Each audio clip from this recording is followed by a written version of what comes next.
at ang kanyang mga proyekto at plano para sa ating bayan. Kaya wag nang magpahuli sa balita. Makinig na kay Mayor Tonton Uy. Gusto ko healthy ka. Dito lamang sa 104.5 Radyo Natin Santa Cruz. At kung kailangan na ika'y paligayahin, huwag mag-alinlangan. Magandang hapon po sa ating lahat. Kamusta po ang ating mga tagapakinig at mga kapanalig? Ngayong araw po ay ang ating pong oras ay 5:38 na po. At ngayon po ay araw ng Martes, January 4.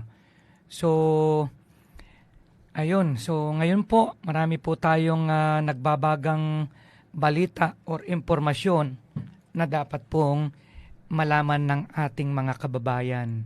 Ngunit bago po yan, dumako na po muna kita sa ating pinakamahalagang bahagi at yan ay ang ating pagbabasa ng pagkaing pang-espiritual. Ang ating pong kwento ay halaw mula po sa libro ni San Juan 1, talata 4. Ang salita ang pinagmumulan ng buhay, at ang buhay na ito'y ilaw, dahil ito ang nagbibigay liwanag sa mga tao. Ang pamagat po ng kwento natin ngayon ay lumakad sa liwanag, na isinulat po ng ating kapatid na si Lawrence Darmani. Dumilim ang buong paligid nang maglaho ang buwan. Sinundan ito ng kulog, kidlat, at malakas na buhos ng ulan. Kaya naman bilang bata ay natakot ako at kung ano-ano ang naisip ko. Pagkagising ko naman kinabukasan, maliwanag na at napakapayapa na ng paligid. Napakalaki ng pagkakaiba nito sa naranasan ko noong gabi.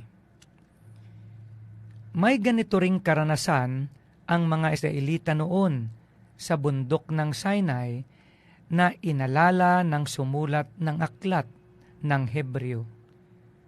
Nanginig sila sa takot nang magdilim ang paligid. Kumulog at kumidlat.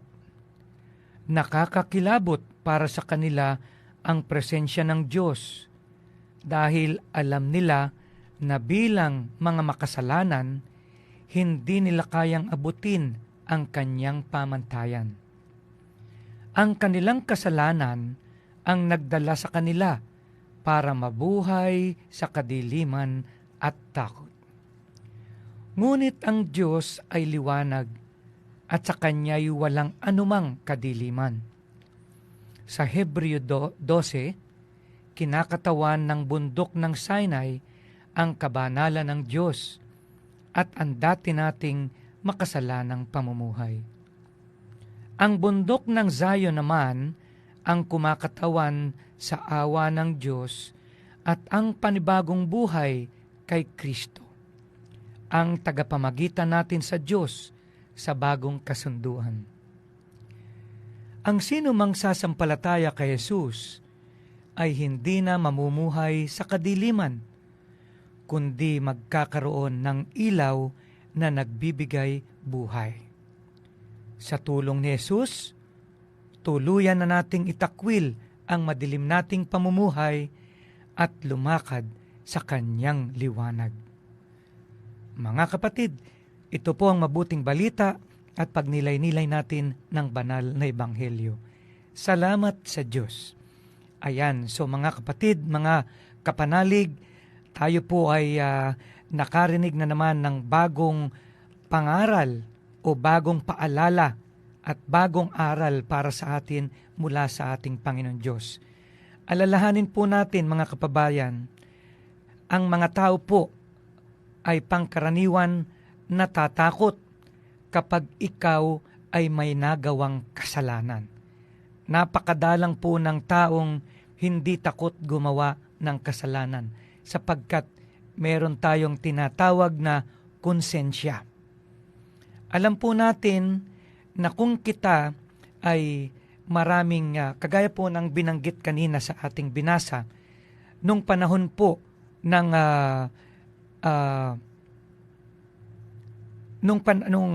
yung mga naranasan po ng ating mga kapatid na mga Israelita nung unang panahon, sila'y nakaramdam din ng takot sa panahon na laging nasa piling nila o ang presensya ng Panginoon ay nasa sa kanila. Sapagkat nung unang panahon, napakarami po ng mga taong makasalanan. Marami pong nabubuhay ay sa mga makamundong pamamaraan. Kaya ang mga tao po noon, mahigit ang mga Israelita, ay takot sapagkat nanginginig sila pag nagdilim ang paligid, kumulog at kumidlat. Para sa kanila, sila po'y nangingilabot sa presensya ng Diyos dahil sila po'y mga makasalanan at hindi po nila kayang makasunod o kayang umabot sa mga panuntunan o pamantayan ng ating Panginoong Sikristo. At yung mga kasalanang yan po ang nagdudulot ng kadiliman na takot sa buhay nating mga tao. Kaya napakaganda po na pinalalahanan tayo ng Diyos ngayong araw na ang ating pananampalataya kay Jesus ay kailangan po nating patibayin upang kita'y hindi na makapamuhay sa kadiliman. At habang kita po'y natututo ng mga salita na pinagmumula ng buhay at nagbibigay liwanag sa ating lahat, magkakaroon po ng kawalan ng takot o kapayapaan ang ating puso at ang ating buhay.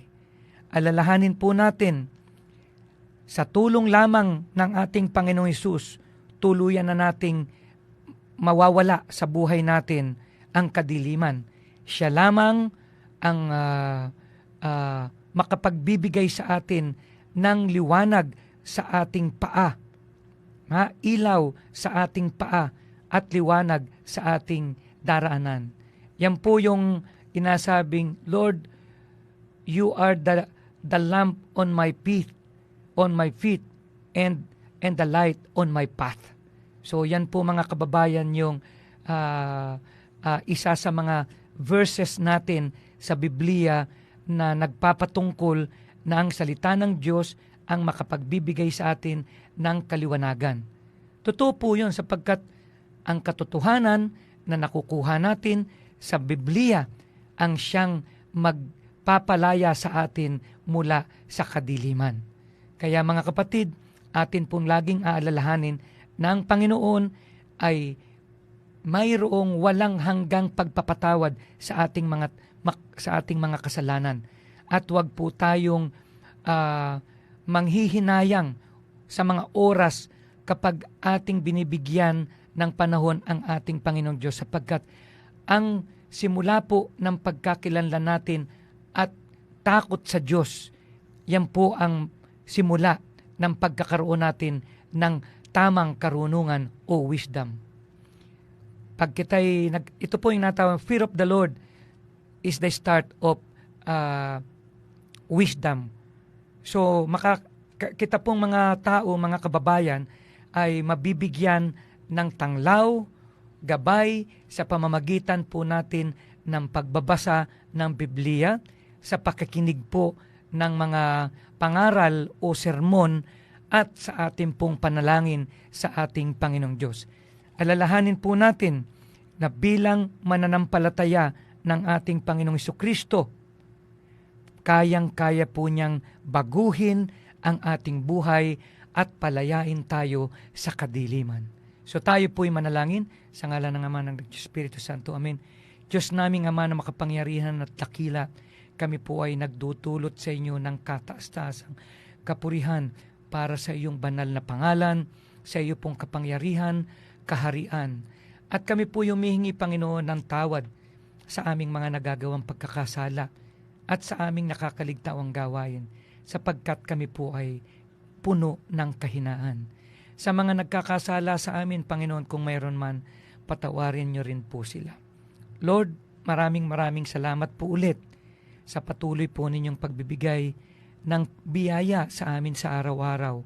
Sa biyaya ng buhay, kalakasan ng katawan, sa kalakasan po ng isip, sa lahat po ng mga pagkakataon na ibinibigay ninyo sa amin upang kami higit na matuto ng inyong mga aral. At sa lahat po ng pagkakataon na ibinibigay nyo sa amin upang kami ay maging instrumento ninyo upang maipadama sa aming kapwa ang inyong pagmamahal at kalooban. Patuloy po ninyong gamitin, Panginoon, ang aming abang buhay upang kami ay makapagbigay ng kadagdagang pagpapaliwanag, kaalaman, inspirasyon, katulungan sa amin pong mga kapatid. At naniniwala po kami, Panginoon, na habang kami po ay nabubuhay sa iyong mga salita, magkakaroon po kami ng buhay na puno ng kapayapaan, buhay na walang pagkainggit, buhay na mapagpatawad, buhay na mapuno ng pangunawa sa kapwa, at ang pinakahigit, buhay na puno ng pag-ibig, na siyang tanda na ang aming sarili ay naayon po at inilalapit namin sa iyo, Panginoon.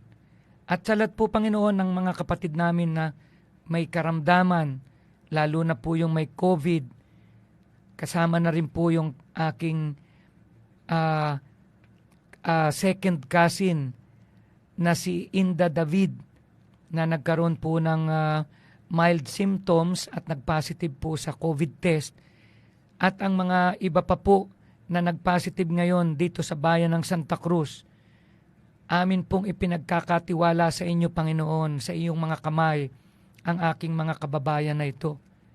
At nawa ang iba pang mga sakit, kanser, sa kahit anong parte ng katawan, na sakit sa puso, sa baga, sa isip, sa bituka, sa dugo, at sa lahat po ng mga mayroong chronic kidney diseases, mga nagdadialysis because of end-stage kidney disease o renal disease, yung mga nasira ng diabetes, mga nawa po, Panginoon, mabigyan niyo po sila ng panibagong pag-asang gumaling at makabalik sa kanilang mahal sa buhay at makapagdulot po ng ibayong kapurihan sa iyong pangalan.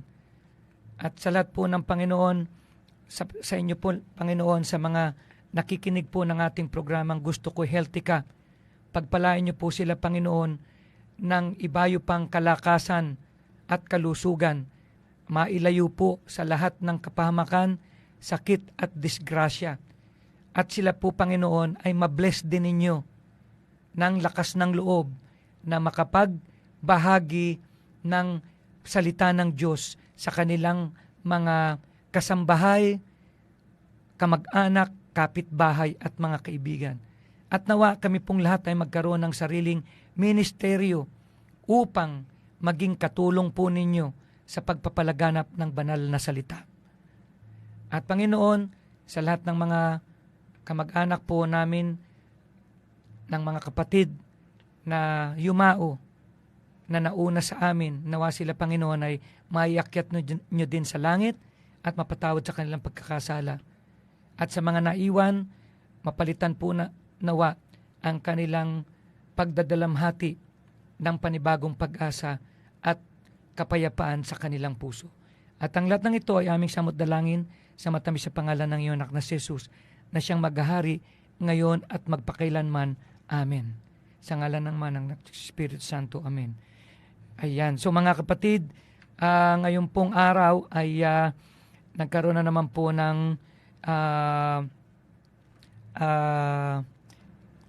napakalagang balita na may paparating ko sa inyo, sapagkat kagaya po ng aking pong pinapaalala sa ating lahat, ang COVID po ay hindi pa naalis dito sa atin, at sa kasalukuyan sa national, sa NCR, sa Capital Region, duro na po ang nagkakasakit na naman ng COVID. At yan po ay isang sinyalis na pwede na pong magkaroon na naman ng surge dito sa ating bansa sa iba't ibang dako. Sa ibang bansa po, ang COVID po, nung isang araw, sa Amerika, 400,000 na tao ang nadedetect na may COVID. Ganon din po sa maraming bansa sa Europe. At dito po sa NCR, tumataas naman, nasa kahapon 4,000 plus ang nagpositive. So, hari nawa po ay makontrol po natin ang pagdami ng kaso dito sa ating lalawigan at sa ating bayan. Nung isang araw pa po, nagkaroon po ng 11 kaso sa Marinduque at yan ay 6 sa Buwak, 5 sa Buena Vista.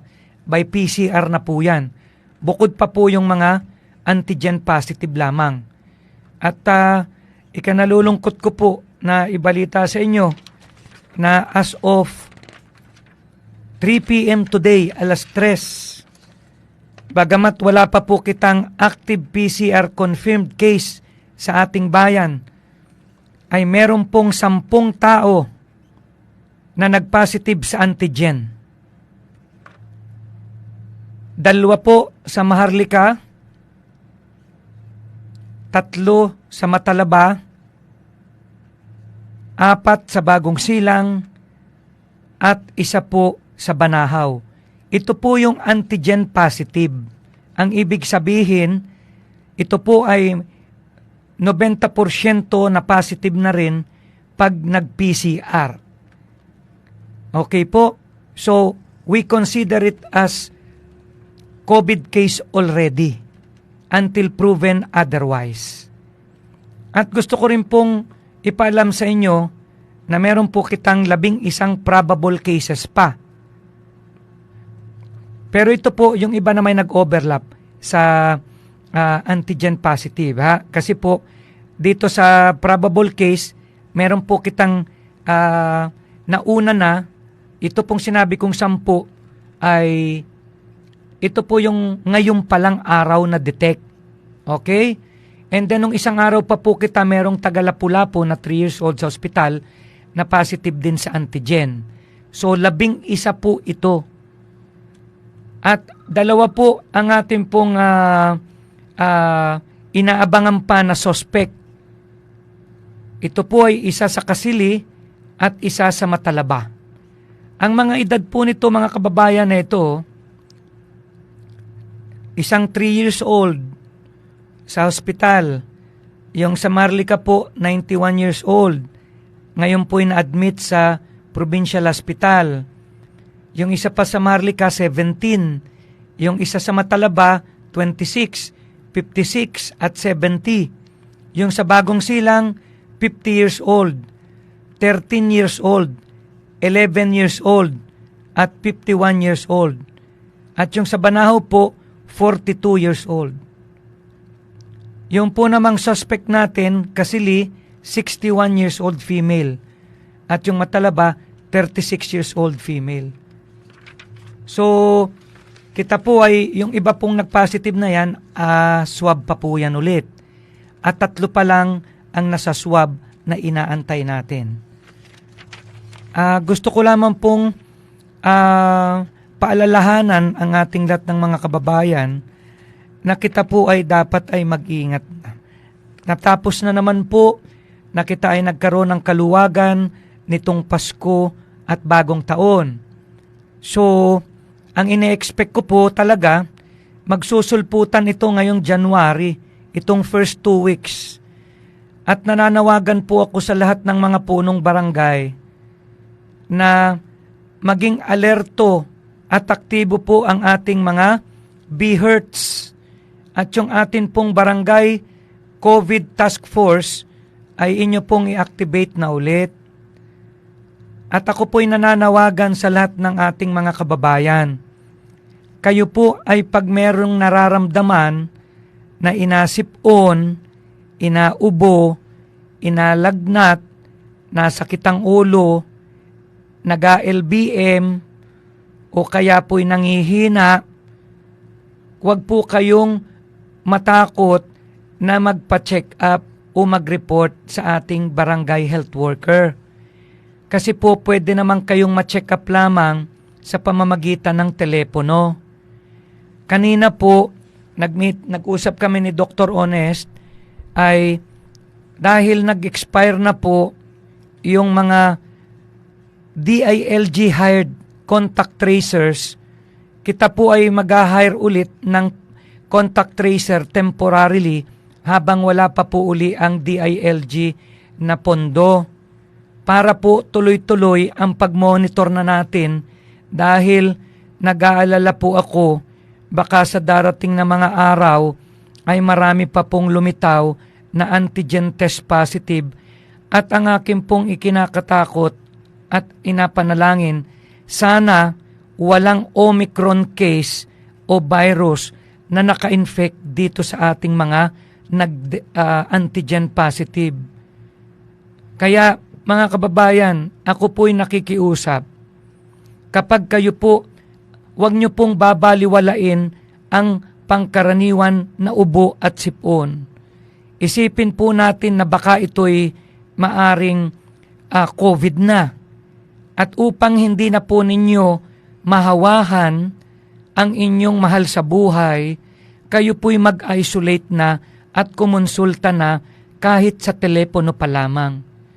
Meron naman po kitang mga gamot na pwedeng ipamigay sa inyo at yan po ay dagdag na katulungan para po hindi na lumala. At ako po'y nananawagan pa rin po sa ating mga barangay officials na magkaroon po ng regular na pag-ikot ang ating mga BHW. Kumustahin yung kanilang mga sityo na nasasakupan. Sabihin lang, Mare, kumusta po? Kumusta kayo dyan?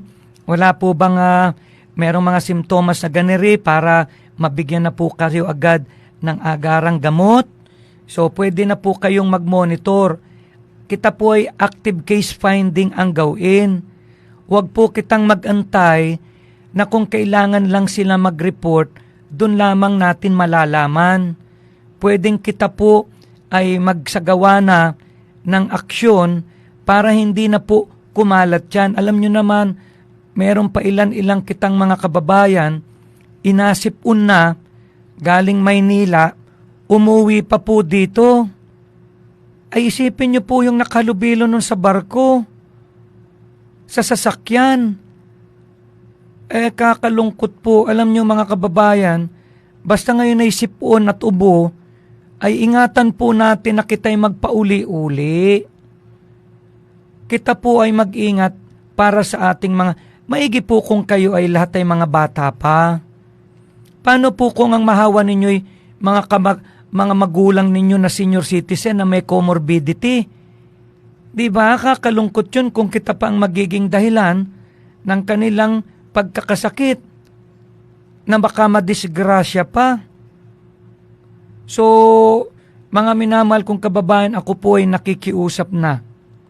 Kayo po ay maniwala at kita po ay magtuos. Alalahanin po ninyo ang Omicron. Hindi ko po inasabing Omicron yang dumating sa atin. At inasabi ko lang, paano kung Omicron yan? Kahit ako po'y doktor, hindi ko masasabi kung anong klase yan unless lumabas na yung test niyan. At alam niyo po ba mga kababayan, kahit yan ay mag-positive pa po sa yung mga positive sa antigen, kahit yan ay mag-positive pa ng PCR, hindi pa po malalaman kung Omicron yan. Mahaba pa pong test yun. At yung po'y pwedeng lumabas ang resulta, baka gumaling na yung mga may Omicron. Ang masama nun, paano kung nakahawa na yon ng mahina ang resistensya? Ay baka makamatay pa po kita ng kapwa. Kaya kita po'y maging responsable na mamamayan at mapagmahal na kamag-anak. Huwag po ninyong baliwalain ang ubo at sipon. Yan po ang inapaalala ko sa inyo. Pag kayo may counting symptoms, ubo, sipon, lagnat, sakit ng ulo, kayo na po ang magkusa na magkulong sa kwarto o mag-isolate. Magpadala na lang po kayo doon and then i-report agad sa ating mga kinauukulan. Alam nyo naman po ang ating merong BHW, report yan sa midwife at report po yan sa nurse at report po yan sa ating doktor na sila Dr. Honesto Marquez Jr. at saka si Dr. Menchi. At para po sa mga sa telepono, para kayo po ay sa hotline ng ating RHU. Ha? Ito po ang hotline natin. RHU 1. Okay? So, ba't nawala yung... Ayun, RHU 1, konsulta. Pakisulat po, 0921 59 at 75. 0921 59 75. Okay po? At sa RHU2 po naman na konsulta ay 0998 ayan 209-6497 at 0945-270-3224. Naka-flash po ngayon sa ating Facebook Live. Okay? So, ako po ay nakikiusap na para hindi na po mangyari uli yung nangyari sa atin nung July at August, kita po na may gatinulungan. Ha? Mga kababayan, wala naman pong masama na kayo'y makapag-report agad and then nang kayo'y mabantayan namin. Mabigyan po namin kayo ng gamot para hindi na magkaroon ng secondary bacterial pneumonia. May gamot po kita roon dahil yung po'y nakakadagdag ng hina ng resistensya. Ang malaga po, ngayon pong New Year, siguraduhin po natin ang ating katawan ay malakas. Mag-take ng vitamin C with zinc. Kahit ano pong brand. Kahit po nakahiwalay ang zinc at saka vitamin C. Kahit po yun ay ascorbic acid, sodium ascorbate, pareho lang po yun. And then, mag-exercise po. Allowed po ang pag-exercise ng individual. Ayan, ako yun na parang nakasinghot ng ano. Para pong ako'y napapatching. Ayan. And then, kita po mga kababayan, ay magapainit din sa umaga. Kahit mga 15 minutes lang. Between 8 to 9. Kasi source din po yan ng vitamin D3 na yan po ay nakakadagdag ng lakas ng resistensya. Okay po? At kung kayo po ay walang vitamin C, magkahilada. Umaga hapon. Wala pong masama niyan. Ang vitamin C, hindi masamang sumobra sa katawan sapagkat inaihi lamang po natin yan. So walang peligro na kita'y ma-overdose ng vitamin C. So, exercise, eat healthy foods, iwasan po yung mga acidic foods like karne, more of prutas, at saka gulay, at saka yung white meat. And then, exercise. Okay? So, mga kababayan, wala akong ibang request sa ating Panginoon, kundi kayong lahat, gusto ko healthy kayo. Yan lamang ang gusto ko sapagkat yan ang pinakamagandang biyaya ng ating Diyos sa atin. Ha? And then, baka po merong natingnan ko lang yung wala pa po ba yan naman akong ayun, meron kanti po akong happy birthday dito na mga special friends natin ngayong araw. Ha? So, binabati ko po ang may birthday ngayon na sila Justina Plata ng Dating Bayan. Ganon din po si John Paul de Jesus ng Kilokilo. Ganon din po si Florante Rico Hermoso ng Masalukot, si Alfredo Remolin Sr. ng Masalukot, at Melvin Roldan ng Barangay Taytay. At para bukas po sa ating mga special friends, wala pa po kong list ng mga senior citizens. Para bukas, advance happy birthday kay Sendrin Denise Tanyag ng Balogo, kay Brian Jake Pineda ng Lamesa, at kay Renaldo Pareño ng Pulong Parang. At sa inyo pong lahat, nawa kayo po ibigyan pa ng Diyos ng magandang kalusugan at mahabang buhay. At syempre, pusong punong-puno ng kagalakan. Okay, so sa akin pong pinsan na si Inda Carlos David, get well soon, Inda. Ikaw naman ay siguradong nagte-take ng mga vitamins. So, sa inyong lahat, mag-ingat, mag-isolate muna. We have to take all the necessary precautions at lahat be careful po kita, ha? Lalo na sa mga galing Maynila. Huwag kayong magdidikit-dikit agad masyado. Hindi po natin alam yung isang grupo po na galing Maynila, nireport sa akin ni Doc, ay bagong dating lang at sila po ay na-test agad na mayroong positive test by antigen. So, kita pong lahat bilang isang responsableng mamamayan at Kristiyano, alam natin ang obligasyon natin sa ating Diyos, sa ating sarili, at higit sa lahat sa ating mga kababayan. Pag-ingatan po natin, hindi lang yung sarili natin ang ating iisipin, kundi yung ating kapwa. Ang pag-iingat natin sa sarili ay pag-iingat din natin sa ating mga mahal sa buhay. And ako po ay gusto lang bumati uli sa ating mga kasama dito sa Facebook. Ayan, dahil hindi po ako masyadong nakakabati. Binabati ko po ang ating pong kaibigan na si Kuya Nelvin Rico Hermoso. Ayan, kamusta po Kuya Nelvin? Kung hindi ako nagkakamali ay ikaw po ay nasa Ormoc City. Siya po ang City Chief of Police ng Ormoc City kay Richard Gomez. So, Happy New Year po, Kuya Nelvin. Ganon din po kay 3-1. Hindi ko alam kung ano ibig sabihin itong si 3-1. May mga sedya na nakalagay. Are watching. God bless po. Ganon din si Estela Alfante watching from Barangay Dolores. Happy New Year po. Si Jerry Pelobelio, kamusta po kayo? And Happy New Year. Ganon din si Maricar Solweta Recto. Happy New Year din sa inyo and God bless.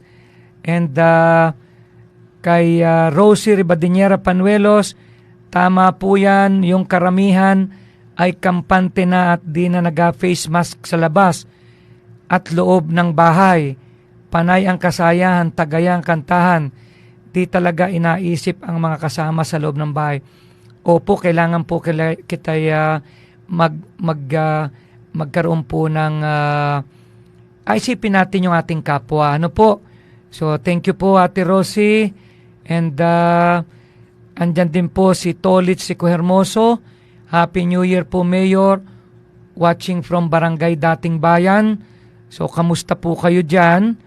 Sa Dating Bayan, kanina, nasa opisina ko po si Kapitan Obet ng Dating Bayan. And then, si Leonila, si Ate Nila Ampilocchio, Happy New Year din and God bless. And then, ayan, nagalaw po. Siguro maraming napasok na messages. And then, si Baby Revilla, Happy Trekkings po, Doc Mayor. Watching from Barangay Aturan. Kamusta po ang lahat ng taga Barangay Aturan? Si Normita Villaruel Pascua. Happy New Year po, Mayor. God bless from Taguig City. Regards po sa inyong lahat. Ingat po. Marami na naman pong kaso dyan sa Maynila. And si SP Panuelos Gonzales, Happy New Year din po sa inyo. Irma Pizarra sa Liksik, Happy New Year din po. God bless. Si Ma'am Leomelin Ornum Quinto Reynoso, Happy New Year din ma'am. Ganon din po sa iyong esposo na si Kap Konsihal Balatong.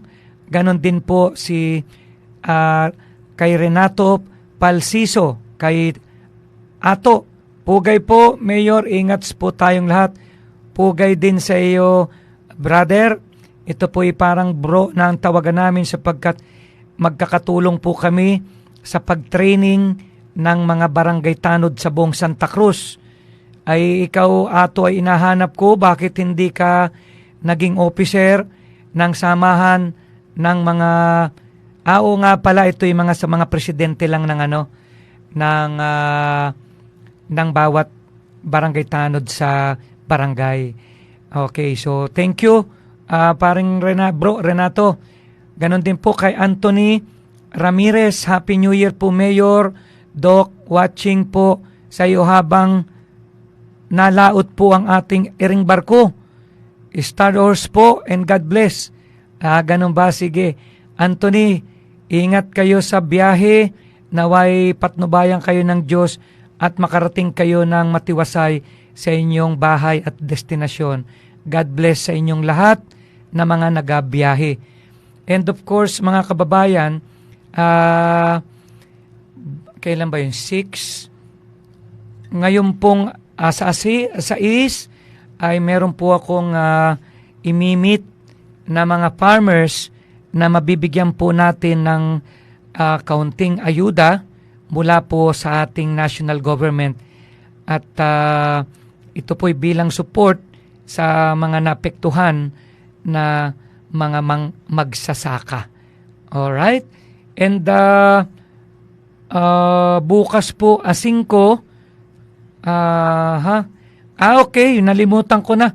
Binabati ko po ang aking pong kamag-anak at dating konsyal na si Insang Konsyal Edwin Ricafrente. Siya po ay may birthday ngayon. So Insan, happy birthday. See you. At may the Lord bless you with excellent health and long life. Long and joyful life. Yan ang pinakamahalaga po eh. So, mahalaga po na tayong lahat ay laging nagbibigay ng pasasalamat at papuri sa ating Panginoon. Napakahalaga po niyan sapagkat a grateful heart is a joyful heart. Ganon din po kay Josie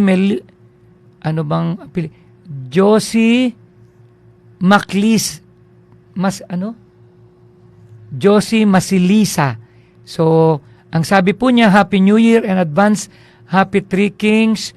Mayor Doc, God bless po. Ayan, same to you po. At God bless din sa iyo.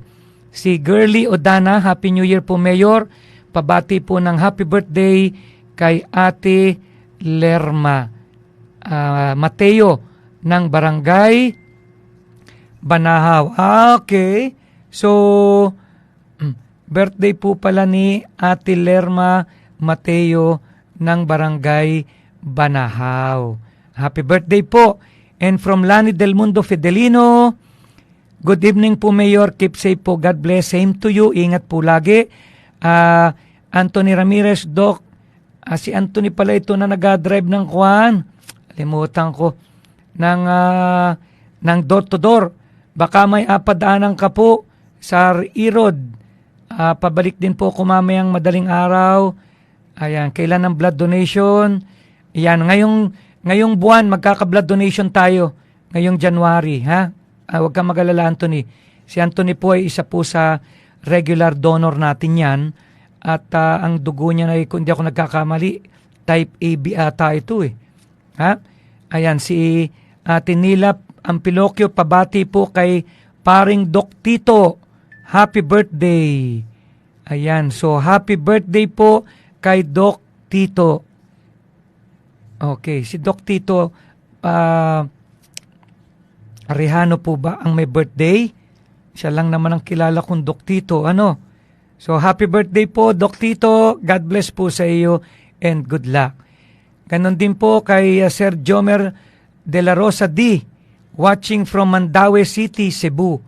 Ayan, so ingat po kayo dyan at baka merong mga COVID din. So ingat lang po, Sir Jom, and hope to see you soon here in Santa Cruz.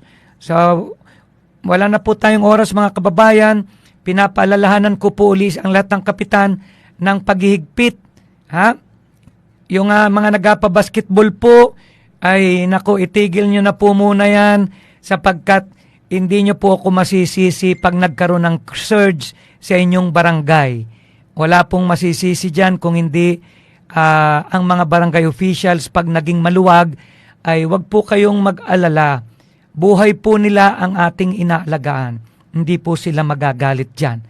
Aanin po natin yung magsayawan, magbasketball, na kung yan ang maging huling kasayahan nila. Huwag naman po.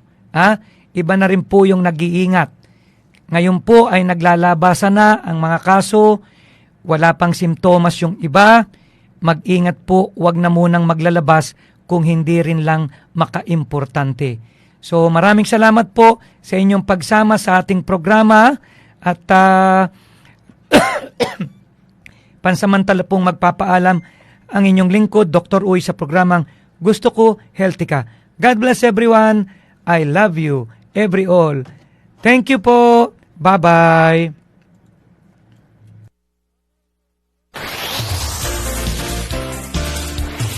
Ito ang radyo ng Res Bakuna na! At may kasangga na ang ilang bida ng ating bayan.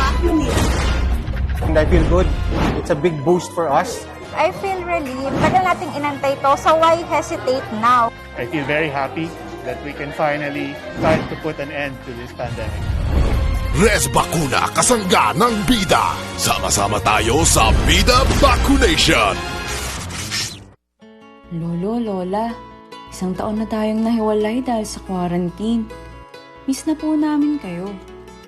At ang inyong masasarap na luto at pag-aalaga. May bakuna na raw po sa COVID-19. Kunin niyo po Kapag nabakunahan na ang lahat, makakapiling na muli namin kayo. Kung ikaw ay edad 60 pataas o may iba pang karamdaman, magparehistro na para sa Res Bakuna kontra